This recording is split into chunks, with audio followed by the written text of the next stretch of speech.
Assalamu alaikum. Dear students of second year honors, second year new Department of English, Anandamohan College, I do welcome all of you to my today's session. Today I have come here with another class for you, and today I will discuss from the same paper that I have previously taken a class, and the paper is English Romantic Poetry. And in my previous class I had discussed Samuel Taylor Coleridge's The Rime of the Ancient Mariner, and in my today's session I'll try to discuss one of the poems by William Blake, another very famous and very renowned poet of the Romantic age. So dear students, I hope all of you are doing well at home, and you are fine and fit, and you are also doing well with your study. And I hope very soon we are going to join in the regular classroom, and by the grace of Allah, maybe we will be together with sound health, with sound mind, and also with the hilarious mood, in a hilarious mood, and we will be much more spontaneous in the classroom. I hope so. So dear students, let's start today's topic. William Blake, he is a famous poet of the Romantic age, and he is considered as the precursor of Romanticism. In the previous classes I discussed that William Wordsworth and S.T. Coleridge, they are considered as the pioneer of Romanticism because they had officially started English Romanticism through their publication of lyrical ballads during 1798. But William Blake, he is considered as the precursor of Romanticism. Basically, the fact is that William Blake, he started his career just at the last portion of Augustan age or the 18th century. That was also considered as neoclassical age, and he flourished his career in the Romantic age. So he was in between two different ages. So he is also considered as a transitional poet. He developed his poetic career in the Romantic age, though he started his poetic career in the neoclassical age, in the last portion of the 18th century. So though he started his poetic career in the neoclassical age, in the Augustan age, we don't find the characteristics of neoclassical poetry in his poems. He did not follow those neoclassical roles of writing poetry, and basically he did not like the classics, and he always hoped that, he always wanted that we should always be true and just to our own imagination. That is the most important thing, to create something great, to create something extraordinary or outstanding. That's why he was not the follower of the neoclassical rules of writing poetry. Rather, he introduced some new ideas, some new characteristics. He applied those characteristics, those ideas, those rules and regulations in his poetry, ultimately which were considered as the romantic characteristics. That is, all those features, all those styles, all those characteristics of his poetry are similar to the characteristics of English Romantic poetry. That's why before the formal official starting of Romanticism, William Blake, he had already started writing poetry that was ultimately considered as Romantic poetry. That's why he is considered as the precursor of Romanticism. And William Blake, among the Romantic poets, William Blake is considered as a mystic poet. And mysticism is a vital characteristic of Romanticism. So he is considered as a mystic poet, and he was also an artist. He also earned his livelihood by being a sculptor. So art was also a major part of his career, and he wrote poetry following the characteristics which are the characteristics of romanticism. That's why he is the precursor of English romantic poetry. And William Blake, that is the mystic poet of romantic age and also an artist, he was born in London in November 1757. And he at first he started his career as an artist. Then gradually he proceeded towards being a poet. And in his poetry, we found two sharp two different sections. That is, in his poetry, we get two separate sections, and these two separate sections are considered as his songs of innocence and songs of experience. That is what is introduced, what is included in your syllabus, in your second year honors syllabus of romantic poetry by William Blake. That is William Blake's poetry, songs of innocence and songs of experience. And in those songs of innocence and songs of experience, you will get two different sets of poetry, two different sections of poetry, and there are two different sections which are quite opposite to each other, which are quite different from each other, which are just at the same time the pair poems are included in those two sections, and those pairs are just opposite to each other. And these opposite two sections combinedly create a completeness. You can say that, you can feel that these are just the two parts of a complete entity. His poetry, that is songs of innocence and songs of experience, this poetry is divided into two different sections, and these two different sections are just like the two different parts of the same entity, of a single unit. And combinedly, these two different sections, these two opposite sections combinedly create a single unity. And you can also think that songs of innocence, the poems that are included in songs of innocence and the poems that are included in songs of experience, if you just make a combination of these two sections, then ultimately you will feel that this is a complete picture of a human being. This is a complete picture of a human soul.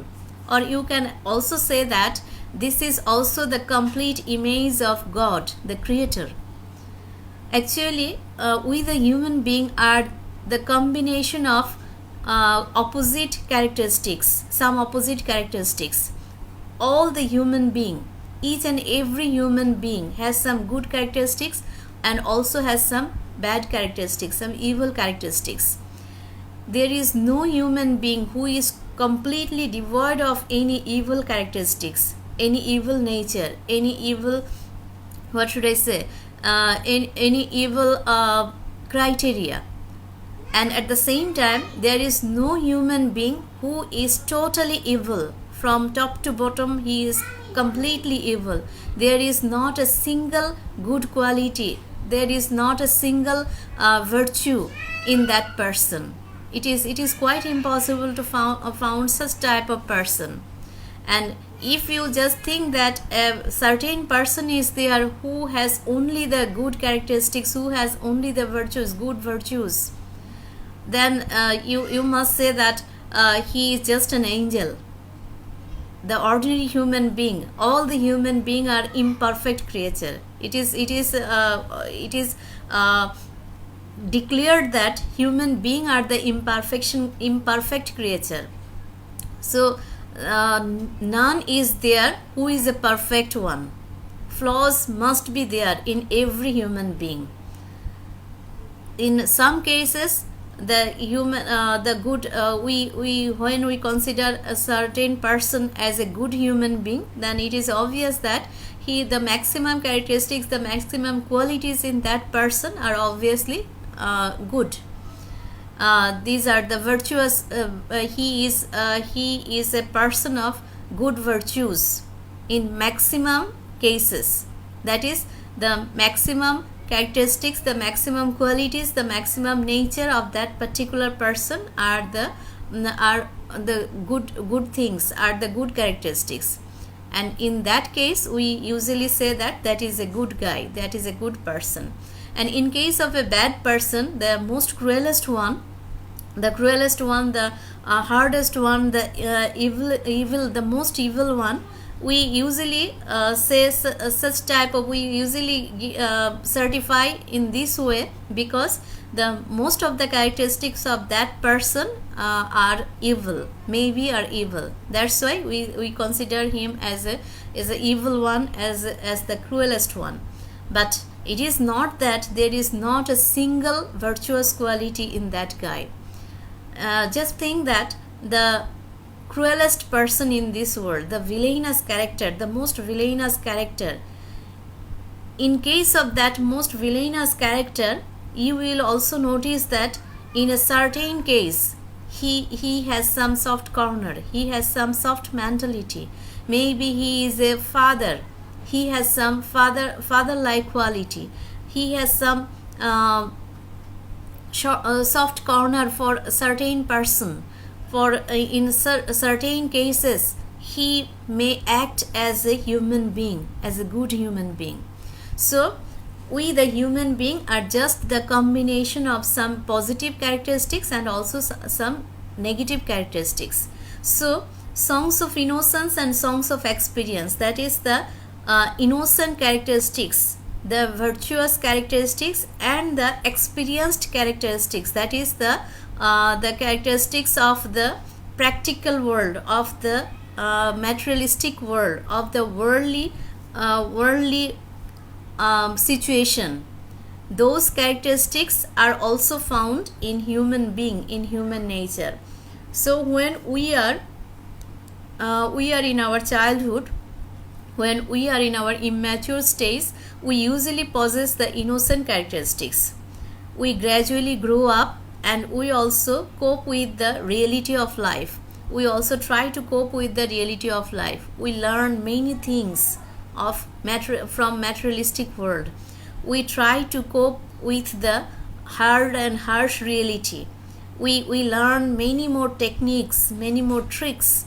We learn many more evil things to sustain and to survive. And for our betterment, for our better survival, for our for more stability, we usually attain some crooked policy, some crooked way in our way of life. And in those experienced characteristics, through those experienced characteristics, we usually attain the experienced characteristics of the materialistic world, to have a better life, to lead a better life, to be the winner in life, to defeat the other people. And usually in our later life, in our matured stage, we attain such type of experienced qualities, and the combination of our innocent characteristics and also of our experienced characteristics made a complete person, and we become a complete human being through exercising our innocent characteristics, at the same time also by applying our experienced characteristics. And the combination of these two represent our complete self. So we can say that the poems included in Songs of Innocence and the poems included in Songs of Experience combinedly represent a complete self, combinedly represent a complete soul, completely represent a complete human being. And at the same time, human beings are the representative of God in this earth. So God also possesses some some benevolent characteristics, that is the soft and the innocent characteristics like love, mercy, kindness, then fellow feeling, brotherhood, not fellow feeling, actually love, kindness, mercy. These are the soft corner, these are the soft nature of God.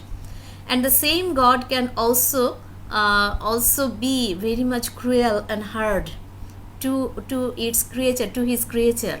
Sometimes we feel that God is very much merciful, God is very much kind, God is very much benevolent, and God is very dear to us, God is very near to us. But in some other situation, we also feel that God is very hard and harsh, God is very tough, and God also become very much cruel to his creature in certain cases, in certain different cases. So the same God can be very much kind and sympathetic towards human being. The same God in some other situation can be very rude and hard and cruel to his creature. So the opposite characteristics, the combination of these opposite characteristics also represent God, also represent our creator.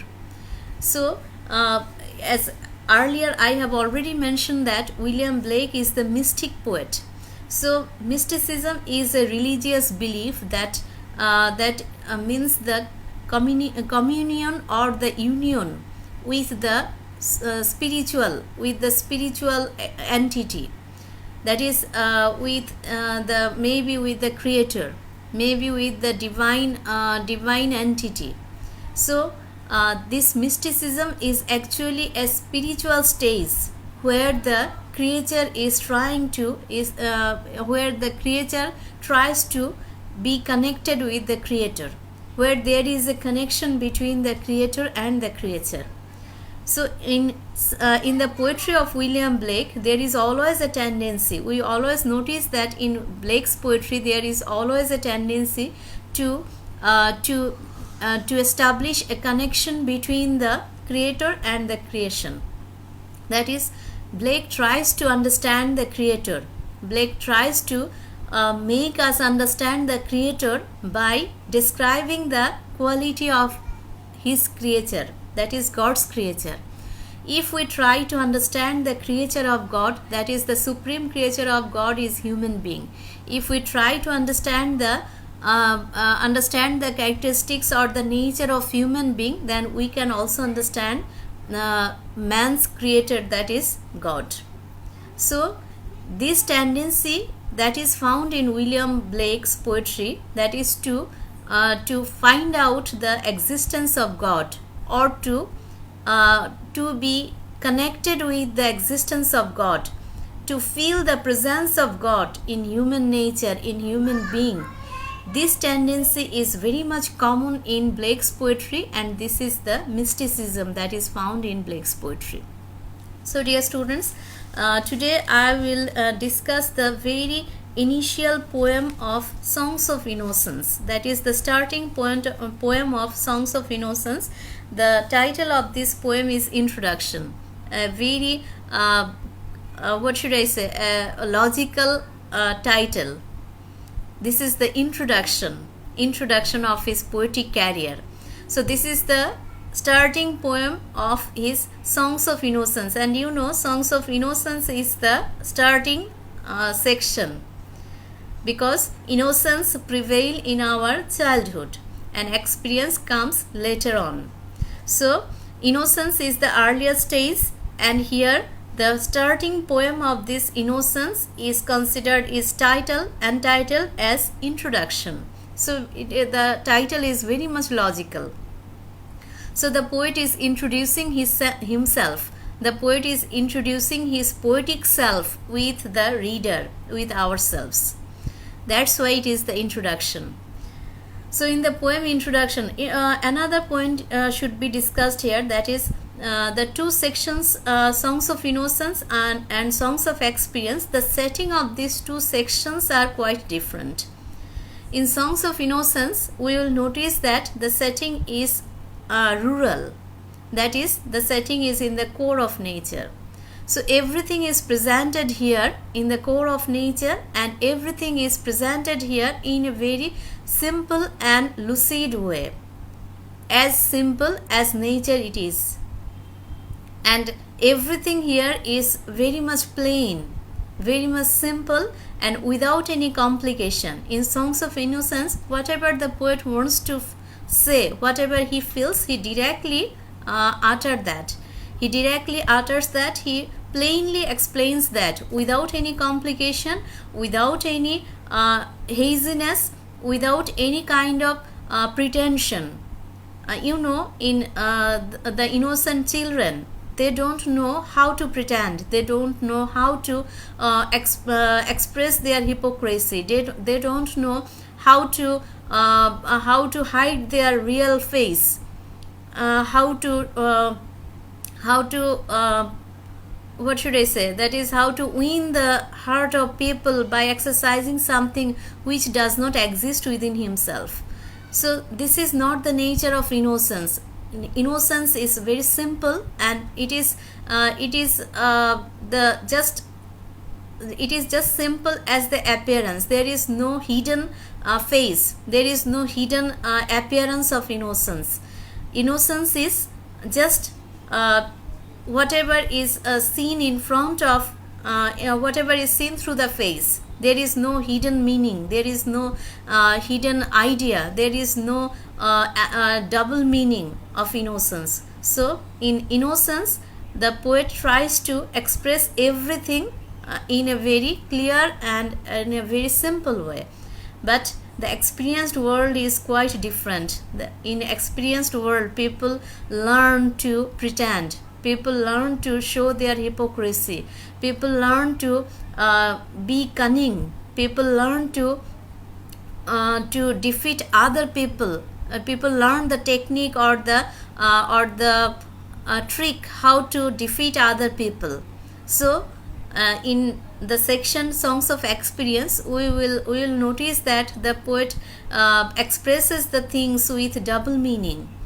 Whatever is expressed in the apparent way, there is always a hidden meaning, there is always another hidden meaning. So and the setting of Songs of Experience is urban, that is the artificial setting. And urbanity is very much complicated, and rural situation is always very much simple and plain. So the very beginning poem of Songs of Innocence, that is introduction. And dear students, I request all of you to have the text and just to follow the lines of the poem so that you can get a better understanding. And it is a very simple poem, and there is no complication of meaning. Very simply you can get the meaning, but the point is that there is a mystic idea. Mysticism is presented through this poem, and a mystic idea is presented here. So you will just try to find that mysticism in this poem. So the poem, the line goes in this way: piping down the valley's wild, piping songs of pleasant glee. On a cloud I saw a child, and he laughing said to me. This is the first stanza of the poem. So the poet himself is the speaker here. The poet presents himself as a shepherd boy, as a little shepherd boy, and he is grazing his lamb, and on that way on the field, he with his own happiness, in his own pleasant mood, he was grazing his lamb, and in a certain situation, suddenly he noticed something mysterious, he notices something divine, and he gives a very simple delivery of the easy situation of a shepherd boy. So being a shepherd boy, the poet says that piping down the valley's wild, that is, as a shepherd boy, he was piping, he was playing his flute in the valley's wild, in the wild valley. He was piping his flute, piping songs of pleasant glee. On his flute he was playing a song of a song of merriment, that is, a happy song was played by the poet on his flute. On a cloud I saw a child. Suddenly the little shepherd, that is the poet, he notices or he saw a child, a little child sitting on a piece of cloud. This is basically this is a unusual situation. But this is the spiritual sense. Just think about the spiritual sense of the poet, of the little shepherd. He says that as an innocent boy, he saw a divine scene, a divine picture of a little child sitting on a piece of cloud. A little child can imagine such thing. And here it is a divine scene that is experienced by the shepherd boy, the innocent shepherd boy, and he saw a child. You know, in Blake's poetry, you will get some symbolic words that are usually used for Jesus Christ. That is child. For presenting Jesus Christ, usually child is used. Lamb. This is another word that is also used to represent Jesus Christ, because the little child, lamb, they possess the same type of qualities as Jesus Christ possessed. Simplicity, innocence, kindness, softness, these are the characteristics of a little child and also of a lamb, as well as of Jesus Christ. That's why Jesus Christ, little lamb, and also a little child, these are synonymous from the symbolic viewpoint. So a little child on a piece of cloud indicate the presence of Jesus Christ. So the little shepherd boy, that means the poet, suddenly he saw Jesus Christ in the form of a little child, in the appearance of a little child on a piece of cloud, and he was laughing with a laughing face. That little child was saying something to the poet. What did he say? Then in the next stanza, these are the utterances of Jesus Christ in the appearance of a little child. He says, "Pipe a song about a lamb, so I piped with merry cheer." So Jesus Christ in the appearance of a little child, he requests the lamb. He advises the lamb, or he instructs the lamb. He advises the little shepherd, that means the poet, or he instructs the shepherd boy, that means the poet, pipe a song about a lamb. That means to sing a song, to play a music on his flute about a lamb, because lamb is very much dear to Jesus Christ, and symbolically lamb stands for Jesus Christ. So I piped with merry cheer. Accordingly, following the instruction of Jesus Christ, the shepherd boy, he piped with merry cheer. Very spontaneously, with a happy mood, he again plays a song on his flute with about a lamb. Piper piped that song again, so I piped, he wept to hear. Then Jesus Christ, in the appearance of a little child, he again says to the shepherd boy, Piper, that means addressing the shepherd boy, he says, pipe that song again. He becomes so much amused, he becomes so much convinced, he becomes so much pleased with that song played on the flute of the piper of the shepherd boy, that he requested him to play it once again. So I piped. Accordingly, the shepherd boy, he played that music once again. He wept to hear. And Jesus Christ, that is the little child, he wept to hear. Listening that beautiful song, that melodious song, that convincing song, he sheds his tear. This is not the tear of sadness, rather this is the tears of happiness, that is being absolutely happy, being so much pleased, being so much satisfied. The little child, he sheds his tears. Then in the next stanza, the poet says, drop thy pipe. This is again the instruction of Jesus Christ, that is the little child. Drop thy pipe, that is put down your pipe. Thy happy pipe, your happy pipe, your happy flute, drop down it, put it down. Sing thy song of happy cheer. Now he requests the shepherd boy to sing that song. Previously he was playing his flute. That was the music, that was just the melody. Now the little child, he requests the piper, the shepherd boy, to put down his flute and to sing the song through his vocal. So I sang the same again. Now the shepherd boy, he sings the song. He sings the song orally. While he wept with joy to hear, again the child, again the little child, that is Jesus Christ, again he becomes awfully happy, again he becomes absolutely satisfied, and he sheds his tear. That is the tear of his happiness, tears of his satisfaction. Then the third instruction from the little child, Piper, sit thee down and write.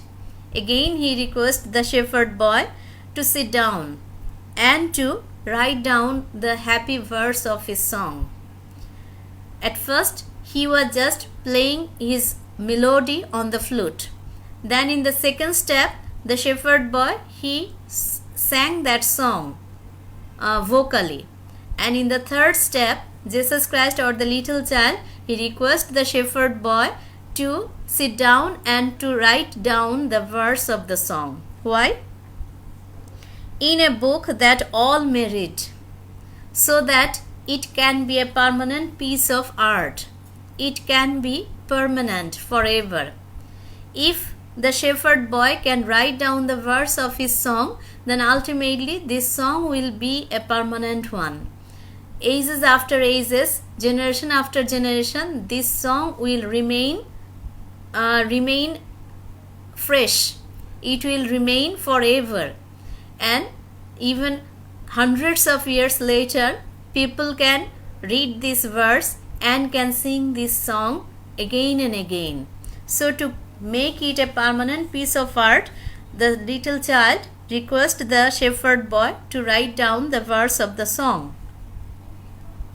So he vanished from my sight. And just after that, the divine appearance, the divine existence of the little child, that was vanished. And this was just for the reason that divine inspiration, the little child or the presence of Jesus Christ, it was just the divine inspiration for the shepherd boy. The poet, before being a poet, he was just like a shepherd boy, not a significant one. He was not a significant person. He was not someone renowned. Just like a shepherd boy, he was roaming about in the core of nature. But instantly he got some divine inspiration of writing poetry. Then Jesus Christ, as a divine spirit, just like a divine spirit, inwardly inspires him to create poetry, to create verse, and to write it down for the next generation, so that this piece of art can be a permanent piece of art, and generation after generation can enjoy this happy song, can enjoy this happy verse, can enjoy this happy poem of the poet. So this was just the divine inspiration for William Blake to become a poet. And this divine inspiration was in the form of a divine child on a piece of cloud. So when he had already performed his job, that is, he played the music, then he sang the song, then finally he wrote it down in a book, then the purpose was done, the purpose was finished, and just after that, that divine inspiration, that divine image of a little child was vanished. That is, the purpose was served to inspire him inwardly. And after that, the divine spirit, the divine child was vanished, because the poet has already created his happy creature, that is the happy poem. So he vanished from my sight, and I plucked a hollow reed. Then the poet, he collect some instrument from nature to create a pen and also to write down his poem. He also used the water. That is, he plucked a hollow reed. A hollow reed is a kind of natural plant that will be used by the poet to make a pen. And just notice that everything that are included in songs of innocence, that are associated with nature, that are directly collected from nature. So to make a pen, he collects some rural instrument. And I made a rural pen, and with that hollow reed, the poet make a rural pen, that is a natural pen.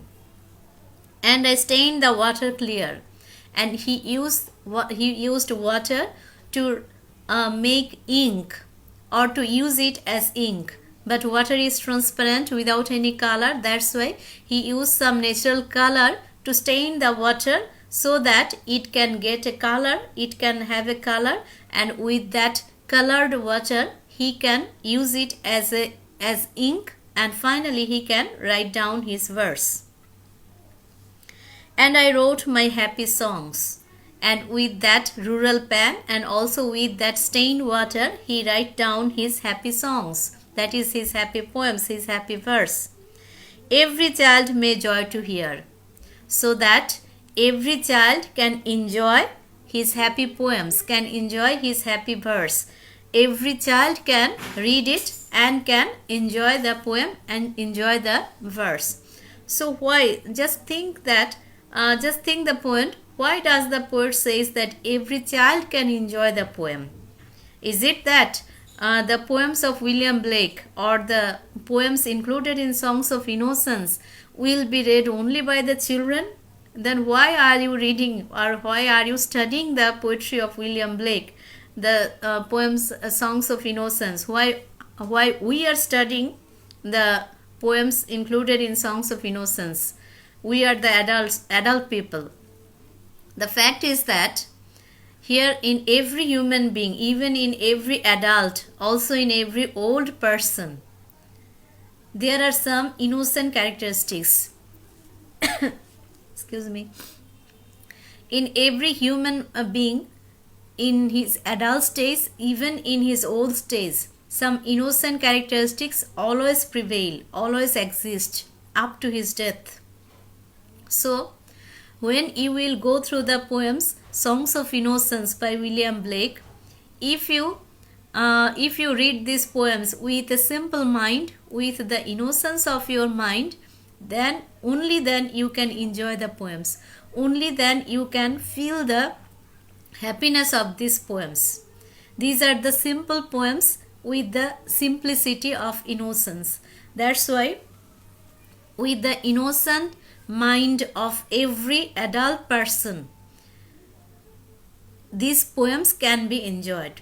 So the poet requests all the human being, all the people, all his reader to enjoy his poems included in Songs of Innocence with the innocence of their mind. So this is all about this poem, Songs of Innocence, the introduction in Songs of Innocence. So dear students, I hope you can get the point, that is the mysticism included in this poem and also the message that the poet has given here. So excuse me. So I hope you will go through the lines of this poem and you will get the meaning, the inner meaning of this poem. The most important thing related to this poem is the introduction of mysticism. And again, I request all of you to keep all of you safe and sound at home, and very soon you will be regular in your classroom. So keep yourself in touch with your study. Thank you.